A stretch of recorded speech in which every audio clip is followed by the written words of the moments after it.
सुबह से ही बहुत खराब था। रह रहकर बारिश हो रही थी। बादलों ने आसमान को कुछ ऐसे ढक रखा था जैसे कि आसमान को किसी काले रंग के चादर से लपेट दिया गया हो। ठंडी ठंडी हवा बह रही थी। कॉलेज के हॉस्टल की खिड़की से बारिश को निहारते अंकित को अपने गांव की बहुत याद आ रही थी। सामने का बड़ा सा पीपल का पेड़ बिना हिले डुले बारिश में भीग रहा था। उस पेड़ को देखकर उसे अपने गांव का पीपल का पेड़ याद आ रहा था। पूरे गांव में उस पेड़ के बारे में ना जाने कितनी बातें कही जाती थी। कोई कहता कि उस पर भूत रहते हैं, तो कोई कहता कि किसी प्रेत ने उस पर अपना आशियाना बना रखा है। ऐसा भी कहा जाता कि अमावस के दिन उस पेड़ से कई आत्माएं छिपकली की तरह रेंगती हुई नीचे उतरती और नग्न अवस्था में नृत्य किया करती। गांव के लोग कहते कि इस दिन आत्माएं नृत्य के बाद अपना शिकार करती हैं। अमावस की अगली सुबह उस पेड़ के नीचे खून ही खून गिरा मिलता। सदियों से ऐसी मान्यता रही है कि पीपल के पेड़ पर भूत प्रेत पिशाच का वास होता है। अंकित मन ही मन सोच रहा था कि हॉस्टल में खड़े इस पीपल के पेड़ पर भी क्या भूत प्रेत रहते होंगे। तभी बाहर से किसी ने उसके कमरे का दरवाजा खटखटाया। उसने दरवाजा खोला तो उसके सामने उसकी ही उम्र का लड़का, जिसका नाम नीरज था, वो सामने खड़ा था। हाय, मैं नीरज हूँ। ये कमरा मेरा है। आई मीन हम दोनों इस कमरे को शेयर करेंगे। तुम्हारा नाम क्या है? मैं अंकित हूँ। शहर का सबसे बड़ा इंजीनियरिंग कॉलेज अंदर से कैसा होता है, नीरज और अंकित दोनों ने पहली बार देखा था। वे दोनों ही गांव के थे। इंजीनियरिंग की टेस्ट में दोनों की ही अच्छी रैंक आई थी, इसलिए उन्हें यह कॉलेज मिला था। अंकित का डिपार्टमेंट सिविल था और नीरज का इलेक्ट्रिकल। जल्द ही दोनों काफी अच्छे दोस्त बन गए। अंकित एक गरीब किसान का बेटा था। उसके पिता के ऊपर बहुत कर्ज था। इतने अच्छे कॉलेज में स्कॉलरशिप के कारण उसे एडमिशन तो मिल गई, फिर भी वो एडमिशन लेना नहीं चाहता था। वो अपने पिता की मदद करना चाहता था, लेकिन उसके पिता नहीं चाहते थे कि जैसा कर्ज भरा जीवन उन्होंने देखा है वैसा ही उनका बेटा भी देखे। इसलिए उन्होंने अपने सर की कसम खिलाकर अंकित को पढ़ने के लिए शहर भेज दिया। ये सारी बातें अंकित ने नीरज को बताई थी। नीरज की कहानी भी कुछ ऐसे ही थी, इसलिए दोनों में खूब पड़ती थी। लेकिन इन दिनों नीरज कुछ परेशान सा रहता था। अंकित ने उससे कई बार पूछने की कोशिश भी की, लेकिन वो कुछ नहीं बताता। उसका व्यवहार कुछ बदल सा गया था। कई बार तो वो रात को जागकर उस पीपल के पेड़ की ओर घूरता रहता था। एक दिन जब वो कॉलेज से हॉस्टल के कमरे में आया तो उसके सिर पर पट्टी बंधी थी। अंकित ने उससे लाख पूछने की कोशिश की कि ये चोट कैसे लगी, लेकिन नीरज ने कुछ नहीं कहा। अंकित ने यह भी नोटिस किया कि नीरज इन दिनों बहुत ही डरा डरा भी रहता है। छोटी छोटी बात पर चौंक जाता है। यहाँ तक कि मोबाइल में आने वाली नोटिफिकेशन की आवाज से भी उसे परेशानी होने लगी थी, इसलिए वो नोटिफिकेशन तक ऑफ रखता था। उसका फोन भी हमेशा साइलेंट मोड पे होता। अमावस की एक रात की बात है। आधी रात हो गई थी, लेकिन अंकित अभी भी स्टडी टेबल पर बैठा पढ़ रहा था। उसका मन पढ़ाई में बहुत ज्यादा लगता था। अपने डिपार्टमेंट का वो हीरो था। सारे प्रोफेसर स्टूडेंट्स उसकी मिसाल दिया करते थे। लड़कियां तो अंकित से बात करने का बहाना ढूंढा करती थी। अंकित अपनी पढ़ाई में खोया हुआ था कि तभी अचानक उसके कमरे की खिड़की खोलने की आवाज आई। खिड़की से तेज हवा अंदर आने लगी। वो खिड़की बंद करने के लिए उठा और उसने मन ही मन कहा, बहुत तेज हवा है, लगता है उसी के कारण ये खिड़की खुल गई है। मैंने कितनी बार डिपार्टमेंट में कहा कि ये खिड़की बंद करवा दीजिए, लेकिन कोई सुनता ही नहीं है। उसने खिड़की के बाहर झांक कर देखा तो बाहर सच में बहुत तेज हवा चल रही थी। उसने फिर से मन ही मन कहा कि लगता है तूफान आने वाला है। ये कहकर उसने खिड़की को फिर से बंद करने की कोशिश की। तभी उसे पीपल के पेड़ के नीचे एक साया दिखा। इतनी रात को पीपल के पेड़ के नीचे कौन है? अरे आज तो अमावस भी है, कहीं बुरी आत्माएं इस पीपल के पेड़ के नीचे भी तो नहीं आती हैं। उसे थोड़ा डर लगा। तभी उसे पीपल के पेड़ के नीचे फिर से एक साया दिखा। अब वह बहुत डर गया था। उसके चेहरे पर पसीना आने लगा। उसने कमरे में सोए नीरज को आवाज दी, लेकिन नीरज ने कोई जवाब नहीं दिया। उसे एक बार फिर से वो साया दिखा। उसे ऐसा लगा कि वो उसे बुला रहा है।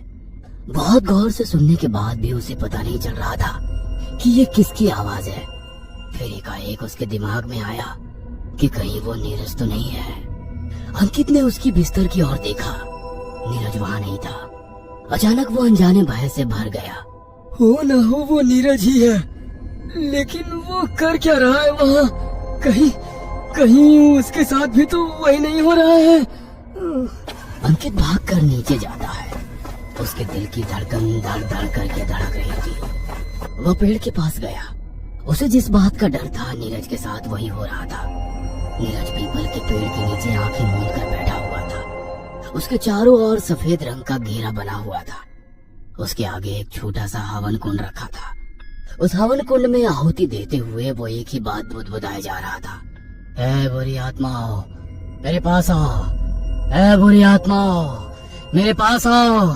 ए पीपल के प्रेत, मेरे पास आओ, जल्दी आओ। तभी पीपल के पेड़ पर हलचल सी होने लगी। दूर कुत्तों के रोने की आवाज आ रही थी। अचानक पेड़ के ऊपर से 3 साए नीरज के बिल्कुल बगल में कूदे। धड़ाम की आवाज से डर के मारे नीरज की आंखें खुल गई। उसने देखा कि काले कपड़ों में लिपटे 3 साए उसके आगे खड़े हैं। उनके मुंह से खून टपक रहा है। उनके हाथों में मांस का बड़ा सा टुकड़ा भी है। शायद किसी भैंसे के शरीर का टुकड़ा था वो। उनकी भयंकर शक्ल देखकर नीरज का शरीर बर्फ की तरह ठंडा हो गया था। वह चीखना चाहता था, लेकिन ऐसा लगता था कि जैसे उसकी बोलने की शक्ति अचानक से खो गई है। वह साए अब भी उसे ही घूर रहे थे और उसकी तरफ भयानक आवाज निकालते हुए बढ़ रहे थे। लेकिन इस बीच नीरज और उसके साए के बीच अंकित खड़ा हो गया। उसके आते ही कुछ देर पहले जो हालत नीरज की थी, वही हालत उन तीनों सायों की हो गई थी। वह थर थर कांप रहे थे। उसके बाद वे तीनों साए वहां से सिर पर पैर रखकर भाग खड़े हुए। ऐसा लगता था कि जैसे उन्होंने किसी भूत को देख लिया हो। नीरज के दिल की धड़कनें अब भी अनियमित गति से धड़क रही थी। उसे समझ नहीं आ रहा था कि ये अचानक से क्या हो गया। उसने अंकित की ओर अपनी नजरें उठाकर देखी और उससे कहा, कौन थे वो? वे तुम्हें देखकर क्यों भाग गए? तुम कमरे में चलो, फिर तुम्हें सारी बातें बताता हूँ। अंकित नीरज को लेकर हॉस्टल के कमरे में गया। इस बीच ना जाने कितने सारे सवाल नीरज के दिमाग में कीड़े की तरह कुलबुला रहे थे। हॉस्टल के कमरे में जाकर अंकित ने नीरज को पानी का गिलास दिया। नीरज ने एक ही सांस में पानी पी लिया। फिर वो अंकित की ओर देखने लगा। नीरज, मैं जिंदा नहीं हूँ। पिछले साल ही मेरी मौत हो गई है। मेरी मौत के पीछे आशीष, विनय और हरीश है। अंकित के कहे शब्द किसी गर्म तवे पर गिरे पानी की तरह नीरज के कानों में गूंज रहे थे। उसके दिल की धड़कनें जो अब सामान्य हो गई थी, वह फिर से असामान्य गति से धड़कने लगे थे। आशीष, विनय और हरीश इंजीनियरिंग कॉलेज के सीनियर्स थे। बड़े घरों के ये लड़के पूरी तरह बिगड़े हुए थे। जूनियर्स की रैगिंग में उन्हें बहुत मजा आता था। इन लोगों को आत्मा को बुलाने वाला खेल बहुत पसंद था। ये हर जूनियर से एक बार ये खेल अमावस की रात में करवाते थे। वे अपने जूनियर्स को टॉर्चर करके इस बात के लिए दबाव बनाते थे कि अमावस की रात को इन्हें पीपल के पेड़ के नीचे आंख बंद करके 15 मिनट तक ए बुरी आत्माओं मेरे पास आओ, ए बुरी आत्माओं मेरे पास आओ कहना है। अगर कोई जूनियर इनकार करता तो वो उसे मारते पीटते। उसके बारे में कॉलेज में गलत गलत बातें जैसे डरपोक, फट्टू आदि बातें फैलाते। थक हार कर जूनियर्स को इनकी बातें मानने के लिए तैयार होना ही पड़ता। इनके डर से जूनियर पेड़ के नीचे आते और वही दोहराते जो इन्होंने कहा होता था। जब वे अपनी आंखें बंद करके ये दोहराते, तभी अचानक ये पेड़ से कूदकर उनके पास आ जाते। अब अचानक से कोई इस होलिया में उन्हें देखता तो वो डर जाता और चिल्लाते हुए भागने लगता। उसे देखकर ये तीनों बहुत खुश होते। इन्हें इस काम में बहुत मजा आता था। उसके बाद ये तीनों भागते हुए जूनियर की अपने अपने मोबाइल से वीडियो बनाते। वीडियो बनाकर वे तीनों बार बार जूनियर को ये कहते हुए ब्लैकमेल करते कि तेरी वीडियो वायरल कर दूंगा, पूरे कॉलेज को पता चल जाएगा कि तू कितना फट्टू है। अगर तू चाहता है कि वीडियो वायरल ना हो तो जो हम चाहे वो करना होगा। उसके बाद ये जूनियर से अपनी उल्टी सीधी मांगे पूरी करवाते। इन मांगों में कॉलेज के बाहर से सिगरेट, शराब लाने से लेकर इनके असाइनमेंट तैयार करना और कपड़े धोने तक शामिल होते। अब किसी को भी अपनी इज्जत प्यारी होती, इसलिए वे इनकी मांगे मान लेता। मेरे साथ भी इन्होंने यही किया, लेकिन मैं दिल का कमजोर निकला। इनके डराने से मुझे हार्ट अटैक आ गया और मैं मर गया। आशीष, विनय और हरीश की रैगिंग उन पर भारी पड़ गई थी। पेड़ के नीचे निर्दोष अंकित मरा हुआ पड़ा था।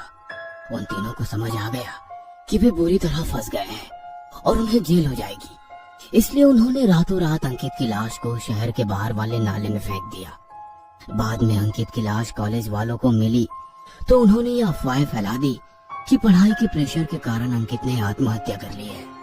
मेरा शरीर तो खत्म हो गया, लेकिन उस दिन से मेरी आत्मा यही भटक रही है। नीरज, मैं चाहूँ तो इन तीनों को कभी भी मार दूं, लेकिन उससे मुझे मुक्ति नहीं मिलेगी।